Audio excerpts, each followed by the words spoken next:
día, en muchas congregaciones, se ha perdido el respeto. La gente minutos antes de comenzar un culto están hablando ahí de fútbol, de béisbol, de películas. Luego entran a la iglesia, quieren que el Señor te abre, vienes sin prepararte, sin orar, una falta de reverencia tremenda. En nuestra iglesia, por ejemplo, yo le he dicho a los muchachos, no me vengan con pantaloncitos cortos y con, ¿cómo lo llaman aquí? Las zapatillitas esas de playa. Digo, oye, vamos a tener un mínimo de respeto, ¿no? Cuando van a la playa, vístanse para ir a la playa, pero cuando van a la iglesia, un mínimo de respeto, ¿no?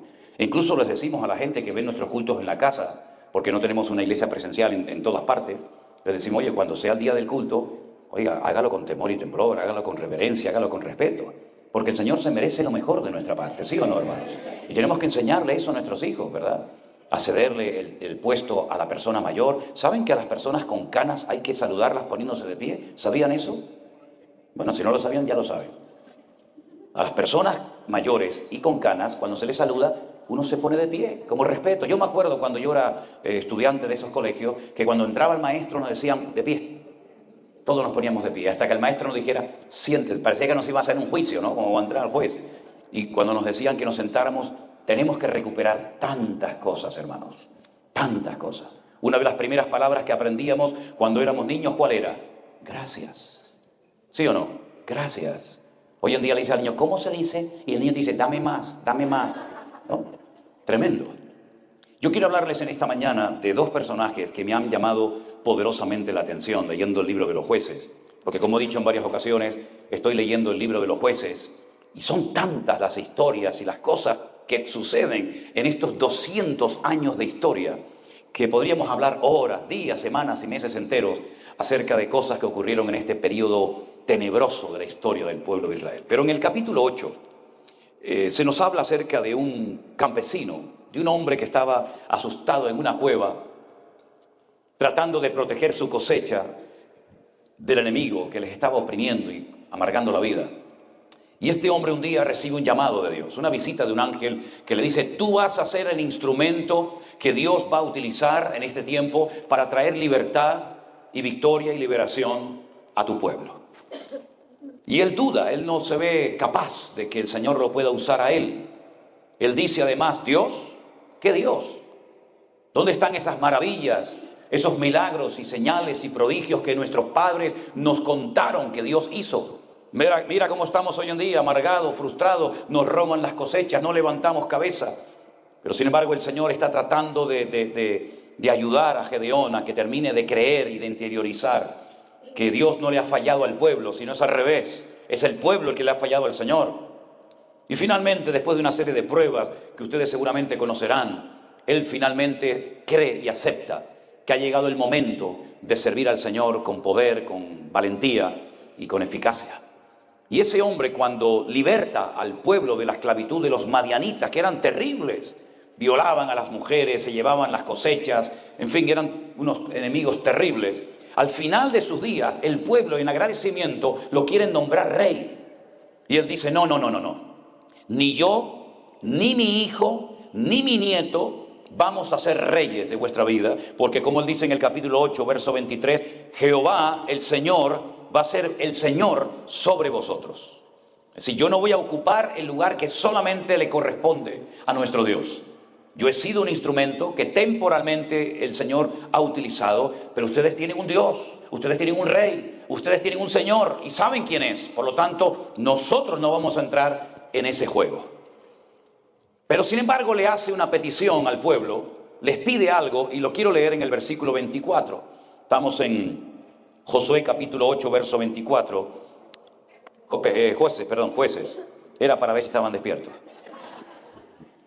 Y les dice Gedeón, quiero haceros una petición. Quiero que cada uno me dé de los zarcillos de su botín, dice entre paréntesis, pues traían zarcillos de oro porque eran ismaelitas, ¿verdad? Y ellos le respondieron, de buena gana te lo daremos. Y tendiendo un manto, echó allí cada uno los zarcillos de su botín. Y fue el peso de los zarcillos de oro que él pidió, 1,700 siclos de oro. Cada ciclo eran aproximadamente unos 14 o 15 gramos de oro. Saque la cuenta. Sin las planchas, los joyeles, los vestidos de púrpura que traían los reyes de Madián, sin los collares que traían sus camellos al cuello. Y Gedeón hizo de ellos un efod. Un efod es un vestido largo, más o menos como hasta las rodillas. Recuerden que el sumo sacerdote de Israel llevaba un efod por debajo de aquel pectoral de las 12 piedras, ¿no? Era un vestido más o menos así, cortito. Dice que con todos esos zarcillos, con todo ese oro que le dieron, hizo un efod, el cual hizo guardar en su ciudad de Ofra. Y todo Israel se prostituyó tras ese efod en aquel lugar y fue tropezadero a Gedeón y a su casa.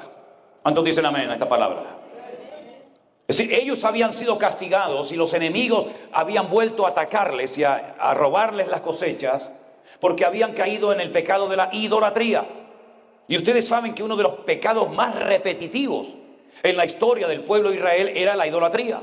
Ya el Señor les había dicho, cuando entren a tomar posesión de la tierra de Canaán, tengan cuidado, porque esos pueblos, esas naciones que viven allí, son idólatras. Tienen imágenes de oro, de plata, de madera. No caigan ustedes en la trampa, en el error de darle culto a esos dioses que tienen ojos pero no ven, que tienen boca y no hablan, que tienen oídos y no oyen, y que tienen pies y no caminan. Porque al Señor tu Dios adorarás y a Él solo servirás. Así que no te conviertas tú a ellos, sino que ellos se conviertan a ti. Y cuando, por ejemplo, usted lee los 10 mandamientos, que están en 2 libros de la Biblia diferentes, Éxodo capítulo 20 y Deuteronomio capítulo 5, usted va a ver que los primeros mandamientos tienen que ver con la prohibición de adorar imágenes de talla. Al Señor tu Dios adorarás, no te postrarás ante imágenes, ¿verdad? No le rendirás culto, etcétera, etcétera.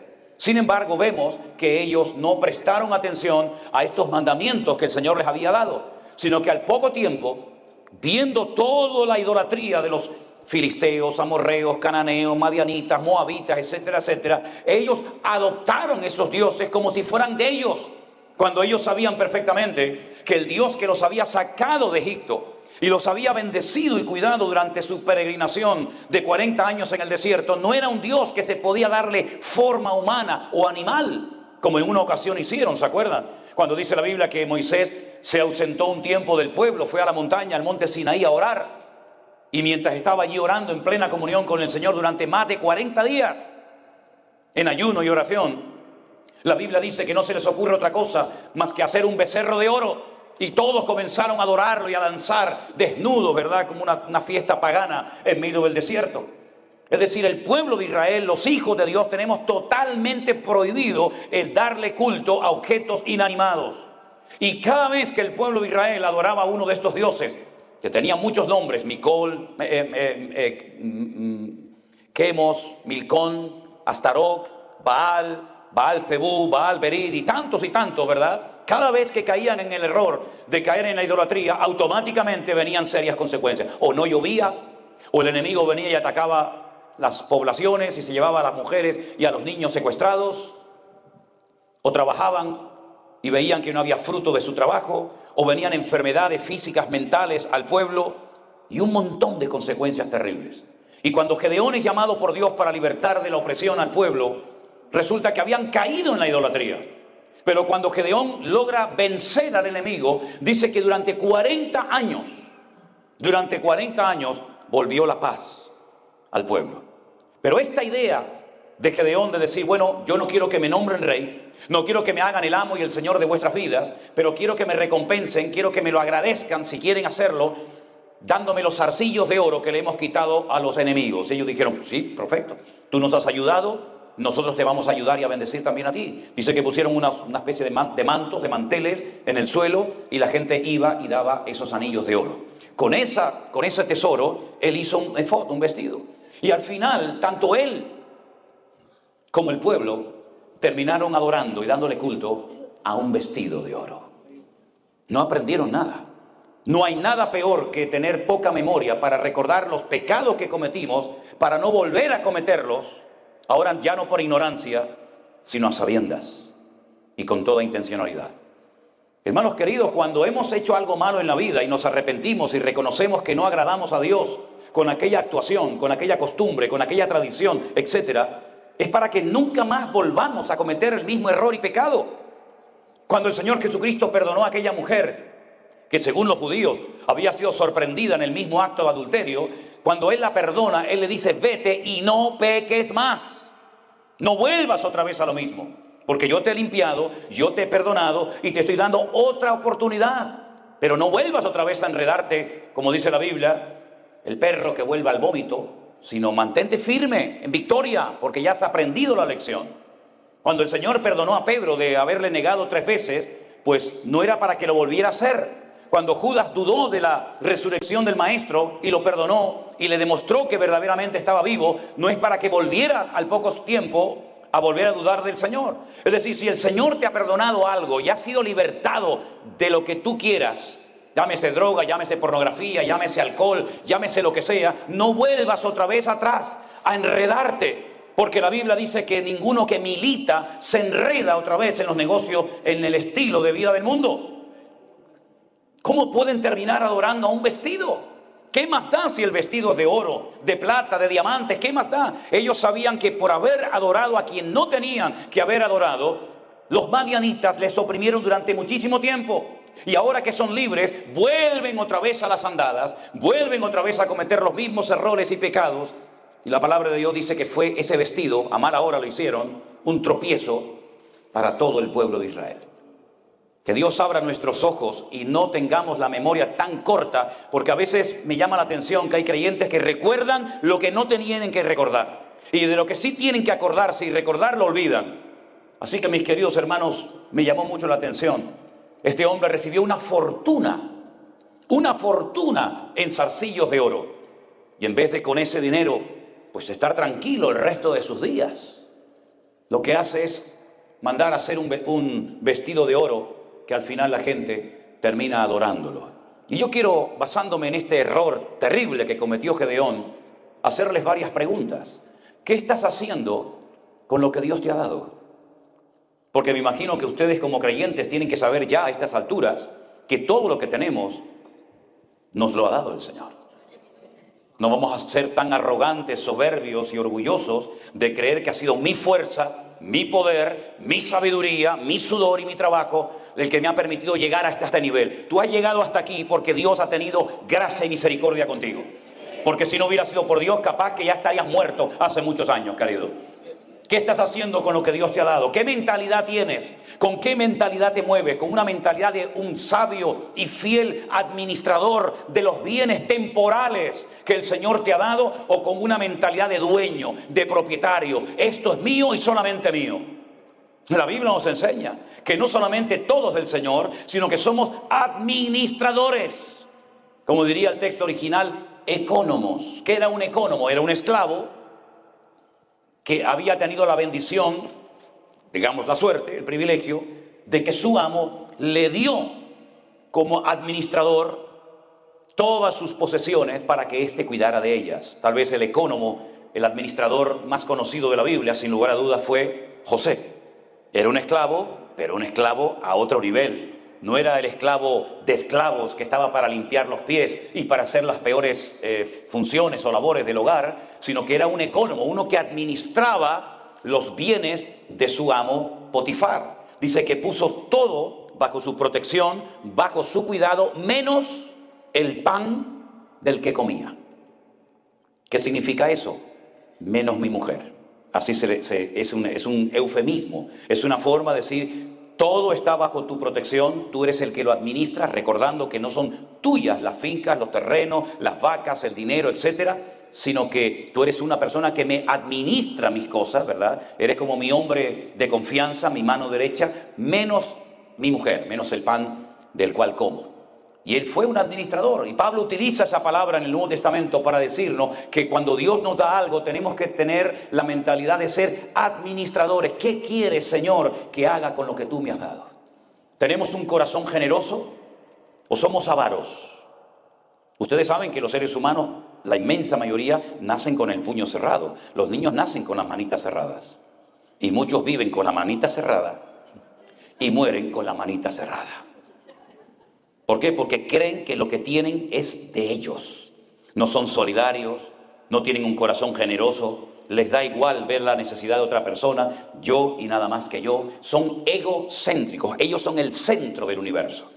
Y la Biblia nos enseña que tenemos que ser cristocéntricos.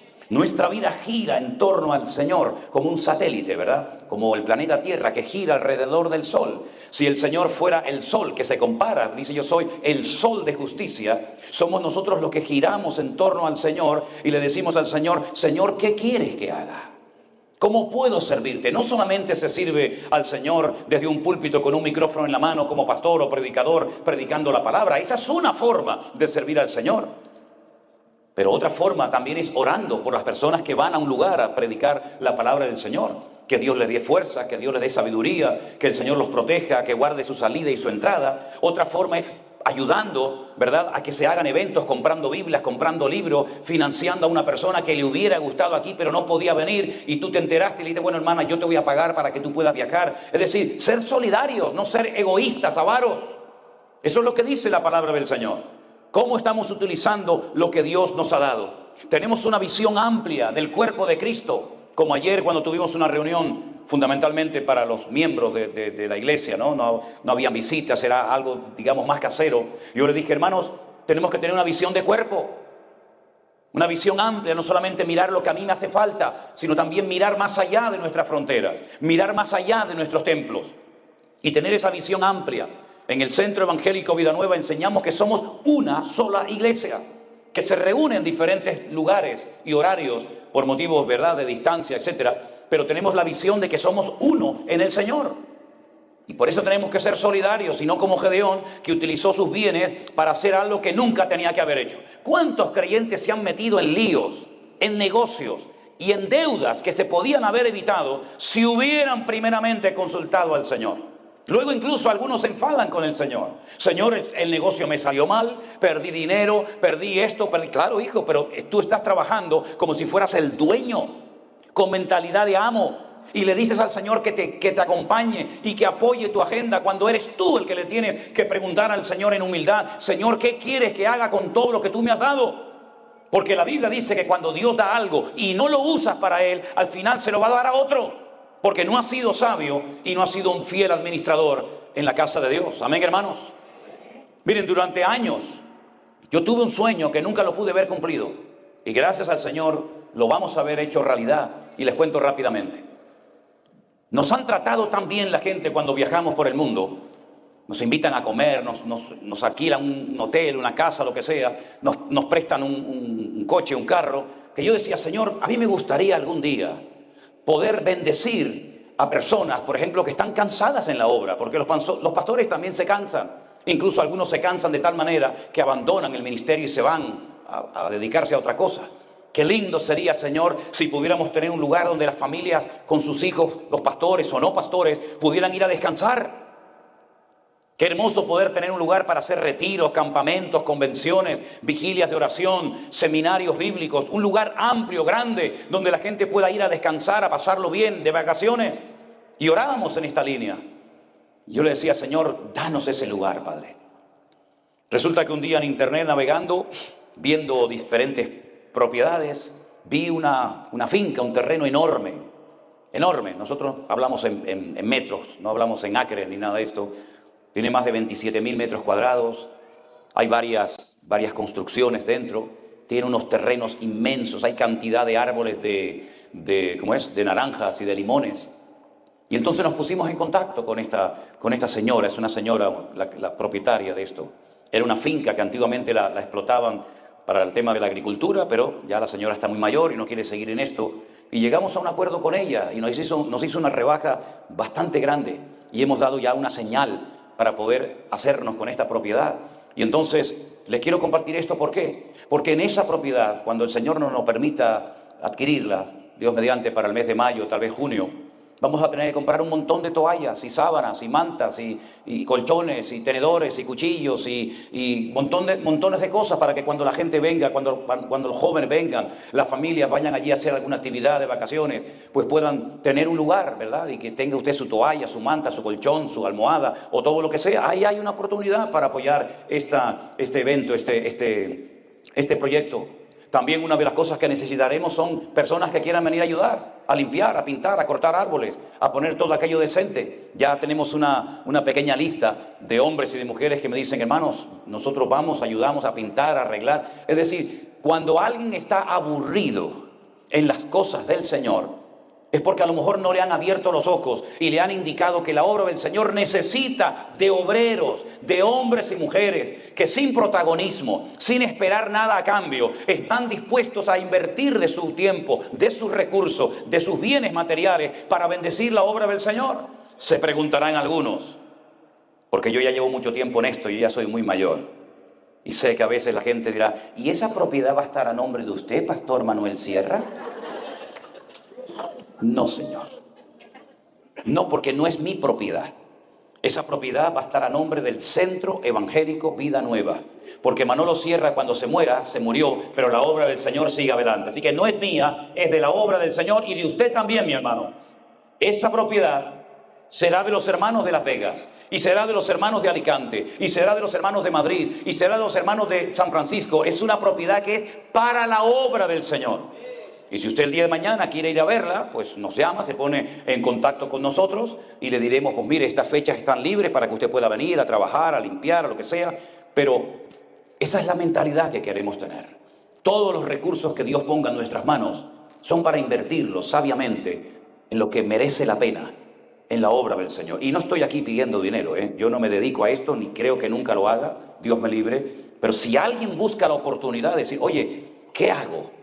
Bueno, si quiere, yo le oriento y yo le ayudo, ¿verdad? Ahora, si no quiere, no pasa nada. Si no entra por un lado, entrará por otro. Ya el Señor nos tiene acostumbrados que cuando entramos en nuestras habitaciones y nos ponemos de rodillas y oramos al Señor, el Señor manda a los cuervos con carne y con pan en los picos y nos trae la comida que a lo mejor el otro no quería traernos. Por cierto, anoche cuando me fui, le dije, póngame algo de comida, porque yo no ceno antes de predicar.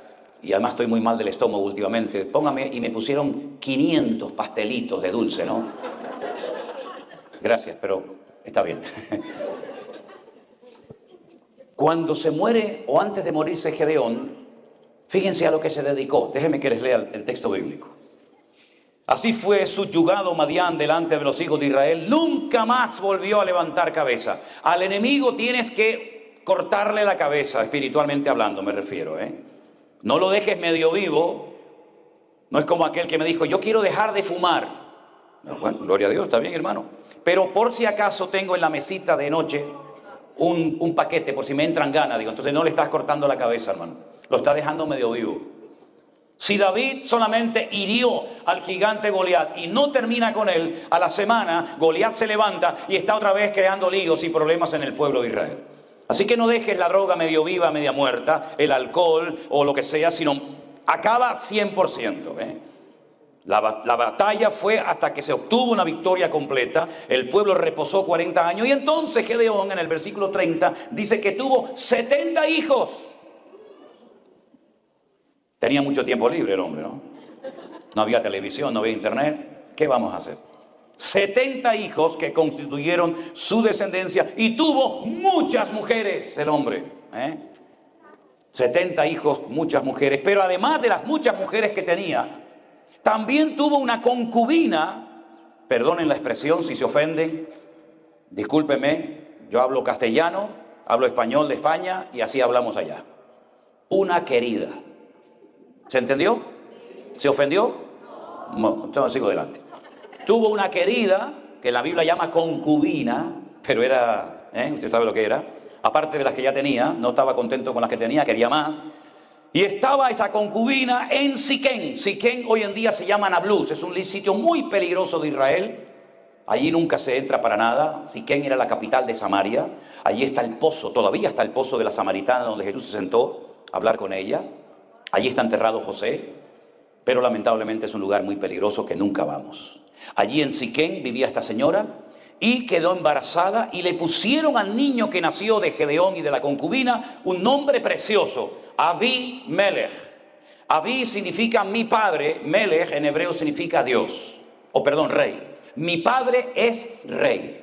Él había dicho que no quería que lo nombraran rey, pero al niño le ponen mi papá, mi padre es rey. Este muchacho fue una persona terrible en la historia del pueblo de Israel en aquel tiempo. Tenía un nombre muy bonito, pero su personalidad era terrible. No hizo honor al nombre tan hermoso que tenía. Este muchacho llamado Abimelech, ahora vamos a ver lo que hizo, pero dice que Gedeón por fin murió en buena vejez, fue sepultado. Pero aconteció, verso 33, que cuando murió Gedeón, los hijos de Israel volvieron a prostituirse yendo tras los Baales y escogieron a Baal Berit. La palabra Baal en hebreo significa Señor, pero no el Señor del cielo. Señor del cielo sería Adonai. Las esposas llamaban a sus hijos, a sus maridos Señor, y la palabra es Baal. Si quieres decir mi Señor, tienes que decir Baalí. Así que Baal era llamado este Dios, pero era el Señor Berit. La palabra Berit significa pacto. Vamos a adorar al Señor, al Dios del pacto. ¿Cómo que vamos a adorar al Dios del pacto si nosotros tenemos un pacto hecho con nuestro Dios, el creador del cielo y de la tierra? Pero ahora ustedes le van a dar culto a una estatua, a una imagen que le han llamado, terrible, el Señor del pacto. Luego ustedes van a pactar con una imagen, ustedes van a venderse y a prostituirse, como dice el texto que hemos leído, a una imagen. Es terrible. Ustedes en vez de adorar a Dios están adorando a creaciones hechas por las manos del hombre, porque eso es la idolatría. Cuando usted adora a San Pancracio, a María, a la Guadalupe, a la Coromoto, a Judas Tadeo y a toda la familia, usted no está adorando a personas, usted está dándole culto a estatuas, a imágenes que los hombres la tienen que llevar sobre sus hombros porque no pueden caminar por sí mismas. Yo no sé aquí en Estados Unidos, pero yo vengo de un país tremendamente religioso, donde todos los años, por ejemplo en la época generalmente de Semana Santa, ahora será a finales de marzo, vas a ver por todas las ciudades y pueblos grandes y pequeños de España a gente cargando los ídolos y van debajo de unos tronos que los levantan porque pesan una barbaridad. Yo siempre me río y le digo, pero querido, la rueda ya se inventó hace siglos. Póngale unas rueditas en las 4 puntas y lo mueve así. No, tiene que ser cargado sobre los hombros. Se calcula que cada uno lleva entre 45 y 50 kilos aquí en el cuello. Y van descalzos. Y tienen que cargar esos tronos. ¿Por qué no caminan solos? San Pancracio, hoy te toca a ti, querido. Salga a dar un paseíto. Virgen de Candelaria, de Guadalupe, o como rayo se llame, hoy le toca a usted, doña. Salga y coja un poquito de aire. Vaya a la playa, al monte. Vaya allá a Yosemite. Vaya por aquí, por allá. Disfrute de la vida. No pueden porque son cargados por los seres humanos. Y a eso le dábamos culto. Y ante eso la gente se humillaba y lloraba. Y se daba con un látigo y caminaban de rodillas. Y cuando yo era pequeñito me llevaban a esas procesiones terribles, que aquello parecía más que nada un funeral, más que una fiesta. Con aquellas vírgenes con espadas clavadas en el corazón, con pelo natural, que a mí me daban un pánico, aquellas cosas terribles. Así quedé traumatizado con todo eso. Y pasaba el Señor, una estatua del Señor atado a una columna, y cuando pasaba por delante de ti le veías la espalda toda lacerada, toda llena de sangre, y decías, mamá, ¿qué pasa? Si no es el Señor, es el de Dios, el Señor, pobrecito. Y pasaba, y a los 2 minutos pasaba dentro de un féretro. Yo digo, pero se acaba de pasar en la columna, ahora ya está en el féretro. Pero es que había nacido en diciembre. En diciembre nacía, decían, y en abril lo mataban. Digo, qué rápido nació, qué rápido creció. Terrible, hermano. Esa fue nuestra vida religiosa. ¿Y quién enseñó esa basura? ¿Quién trajo eso aquí? Los españoles lo trajeron. Fueron ellos los que trajeron a América, a México, a Colombia, a Perú, a Argentina, a Ecuador, a Bolivia. Trajeron todo eso.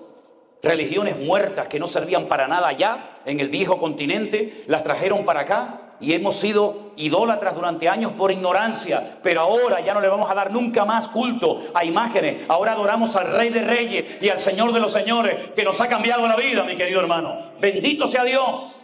Bendito sea Dios. Y no tenga miedo de decir, se acabó, hasta aquí llegaste, papá. En una bolsa afuera para la basura. Y si no, que se defienda. Defiéndete.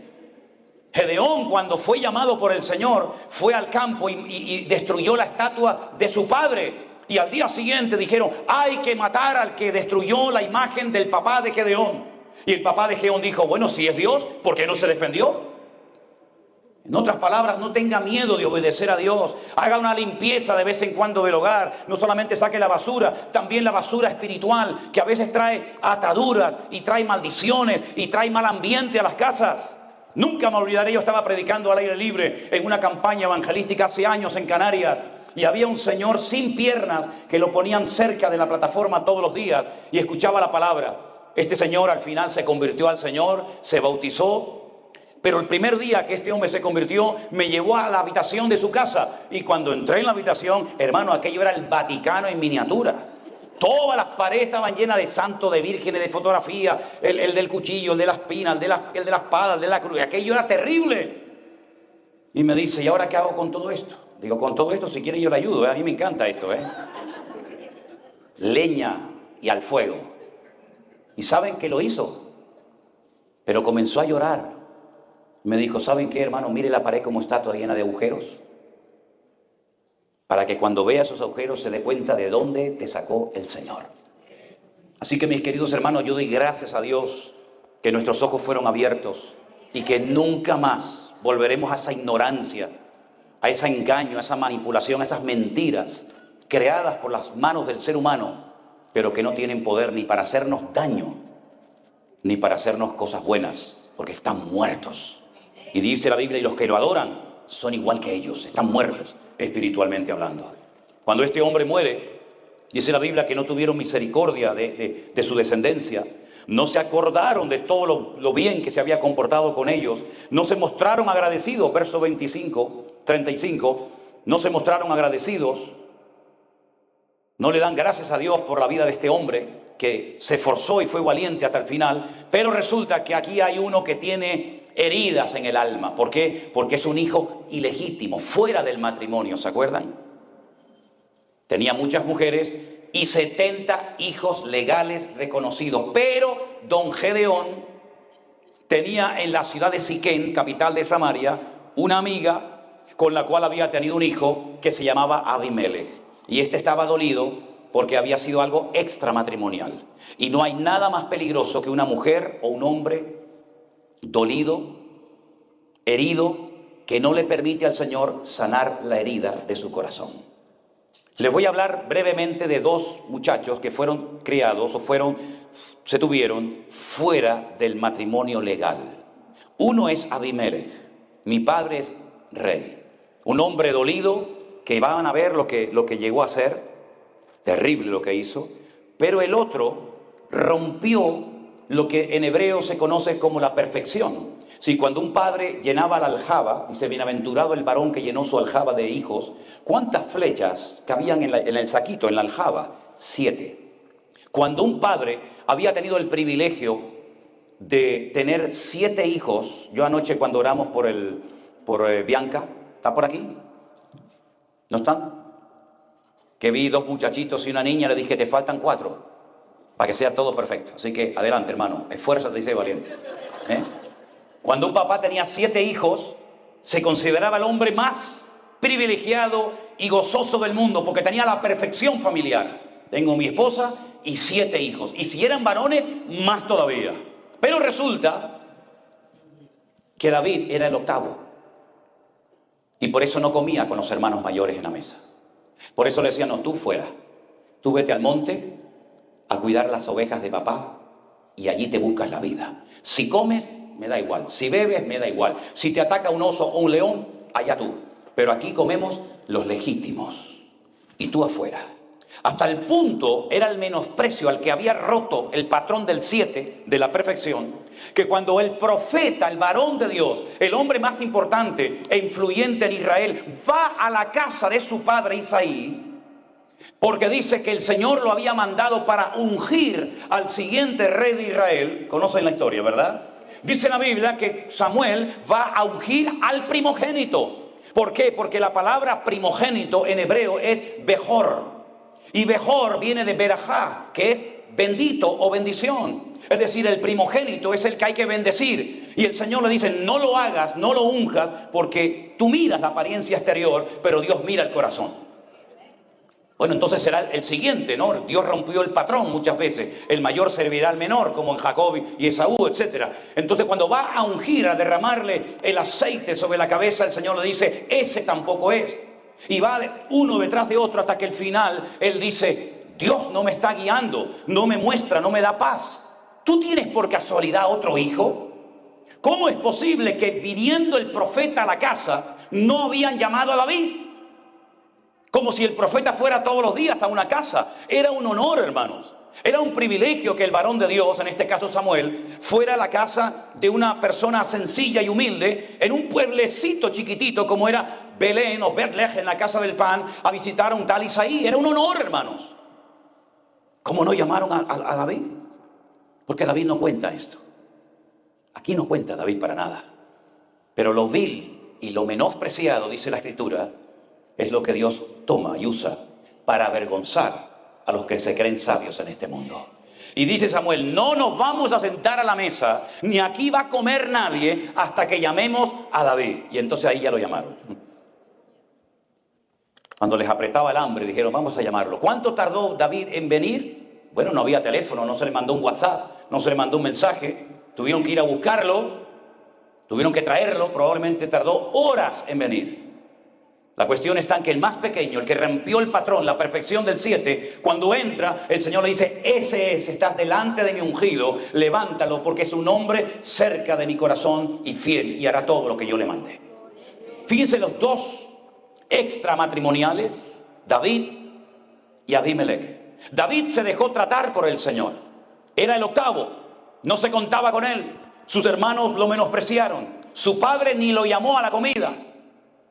Pero se dejó tratar por el Señor y no fue un hombre dolido, no fue un hombre amargado, no fue un hombre, digamos, con ese dolor, esa espina clavada en el corazón, sino que llegó a transformarse de tal manera que el Señor dijo, el hombre más cerca de mi corazón es este muchacho. Sin embargo, el otro, que también había sido un hijo fuera del matrimonio, con una concubina de Siquén, con un hombre maravilloso, llamado Abimelech, mi padre es rey, no se dejó tratar por el Señor y se convirtió en un ser tremendamente peligroso, porque un animal herido es muy peligroso. Y Abimelech era una persona herida, dolida. ¿Sabe Dios lo que le habrá dicho esta mujer a su hijo?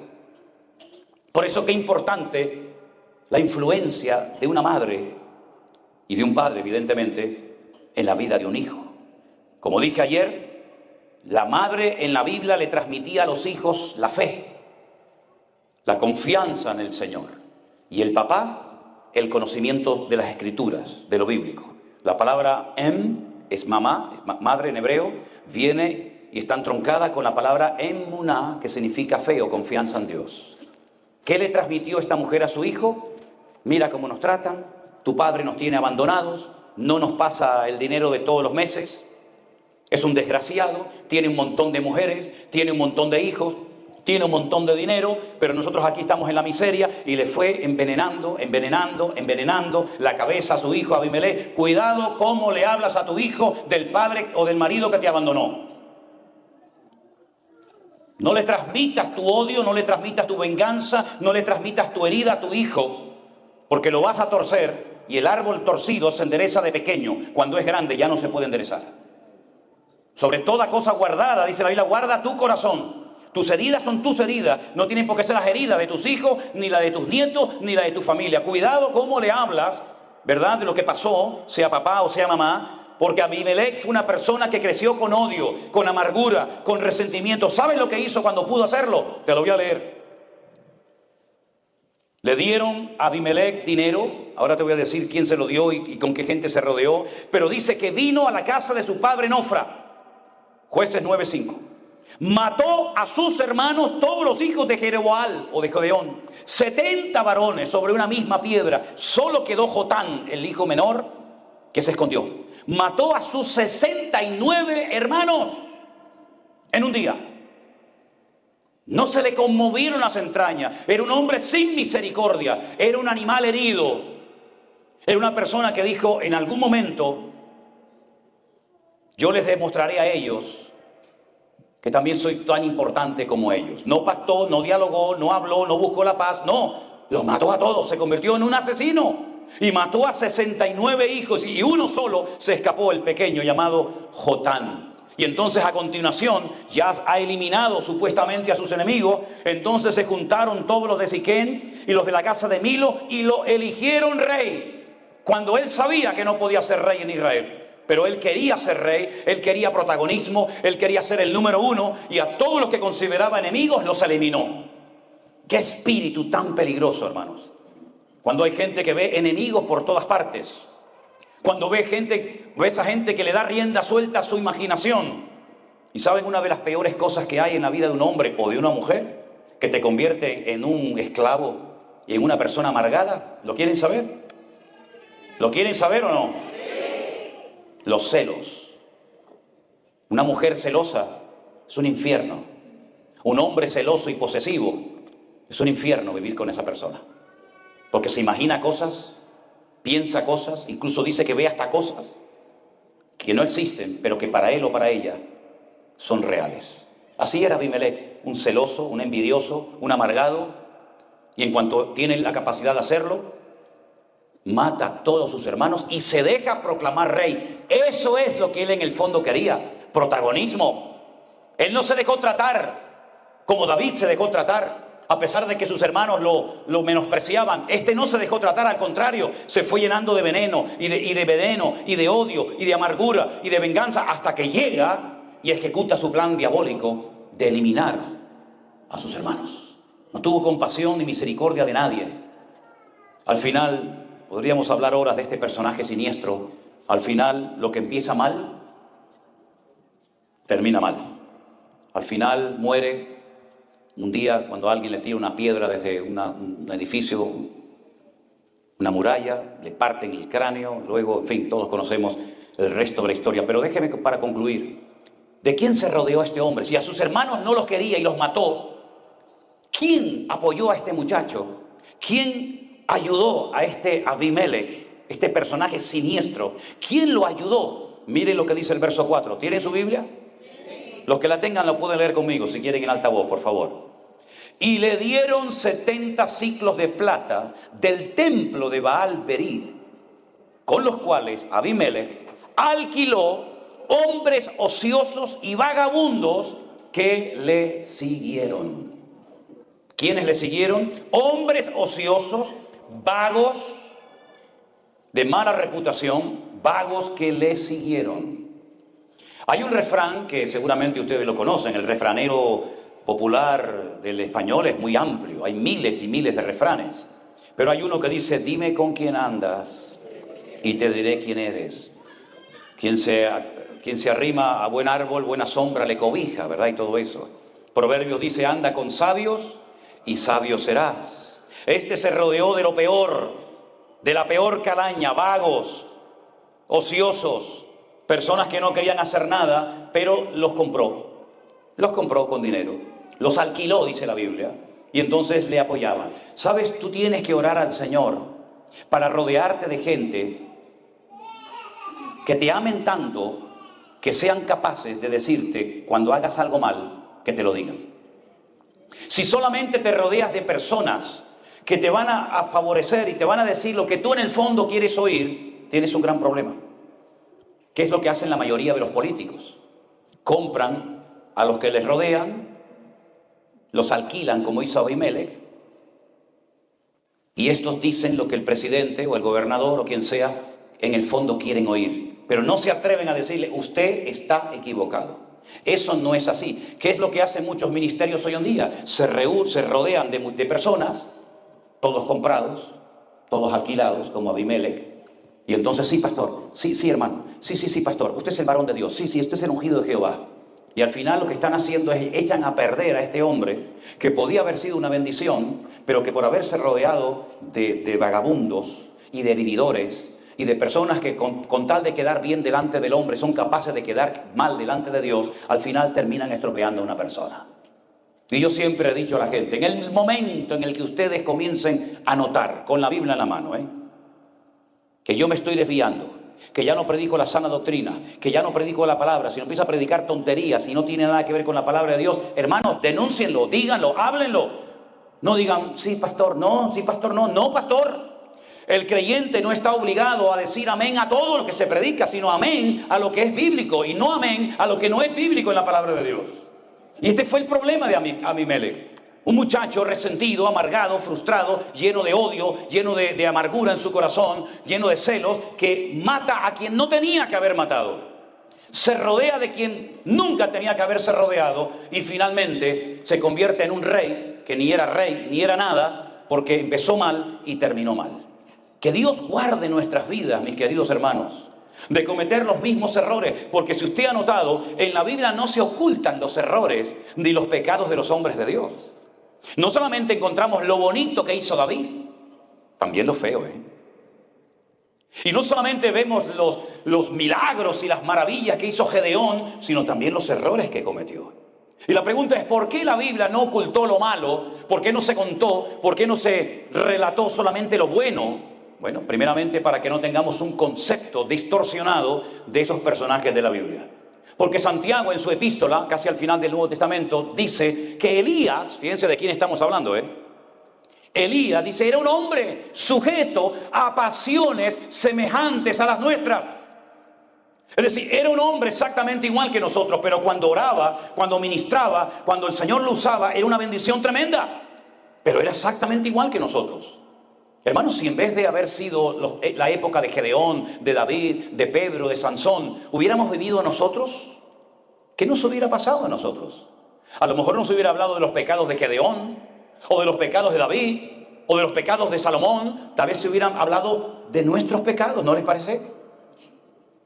Así que ninguno de nosotros estamos exentos de cometer los mismos errores, los mismos tropiezos y los mismos pecados que ellos cometieron.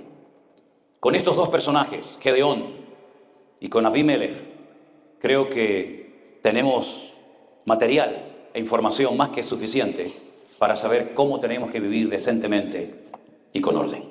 ¿No les parece, hermanos? Ok, voy a cortar porque tienen una cara de hambre. Ya se oye alguna tripa sonando. Y como yo le decía a mis hermanos en Argentina cuando vivimos allí un tiempo, ustedes son muy espirituales en la iglesia, pero siempre terminan todos en la carne. Siempre tenían los grandes asados de carne y tal, ¿no? Así que vamos a darle gracias al Señor por esta palabra que espero que no haya sido una palabra más en tu vida, sino que sea una palabra que te ha abierto los ojos y el corazón para que usted sepa en todo momento que lo mismo que le pasó a Abimelech o a Gedeón o a cualquier otro personaje de la Biblia, también nos puede pasar a nosotros si nos desviamos del Señor y bajamos la guardia y nos creemos intocables. Somos tan vulnerables como cualquiera. Solamente la gracia y la misericordia de Dios nos permite estar en pie. Amén, hermanos. Cierre sus ojos, oramos a nuestro buen Dios. Padre Celestial, te damos muchas gracias en esta mañana por tu hermosa y poderosa palabra. Pido, Señor, que tú nos guardes incluso de esas cosas que ignoramos, de esas trampas, de esas maquinaciones diabólicas que a veces se entretejen, pero que tú las conoces perfectamente, Señor. Yo te ruego, Señor, en el nombre poderoso de nuestro Señor Jesucristo, que tú guardes nuestros corazones, nuestras vidas, nuestras familias, para que nunca nos suceda aquellas cosas terribles que le ocurrieron a estos varones de Dios, por haberse confiado demasiado en sí mismos, por haber bajado la guardia, por haberse creído que ya llegaron a un nivel en el que no necesitaban de Dios ni de nadie. Ayúdanos, Señor, a obedecerte y agradarte en todo lo que hagamos cada día. Toca abajo, hermano, toca abajo, toca abajo. Si hay en esta mañana personas entre nosotros que han reconocido cuando han escuchado esta palabra que estás jugando con fuego, eres creyente pero a veces se te van los ojos, eres creyente pero tu corazón no está 100% alineado con el de Dios. Dios te está llamando en esta mañana a acercarte a su presencia. Joven, no juegues con el pecado porque el pecado te va a destrozar. Hermanos queridos, lo que usted no domina, lo que usted no controla, le termina controlando y dominando a usted. No diga esa frase, no, cuando yo quiero lo dejo. No crean eso, hermano. No es con fuerza de voluntad, no es con buenas intenciones, es la santidad de Dios lo que nos mantiene en pie. Y en el momento en el que nuestra vida ya no es santa, tú eres exactamente igual de vulnerable que lo fue Sansón, David y otros personajes de la Biblia.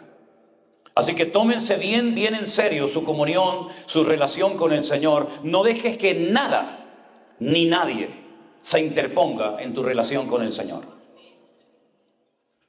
Porque sería una tragedia y una lástima muy grande haberte visto servir al Señor, haber adorado al Señor y al final terminar tus días sin la gloria, sin la presencia, sin la bendición de Dios. Abimelech tuvo sus días de gloria, creía que ya lo había alcanzado todo y sus días terminaron muy, pero que muy mal, hermanos. Porque no tenía en su vida el favor y el respaldo de Dios.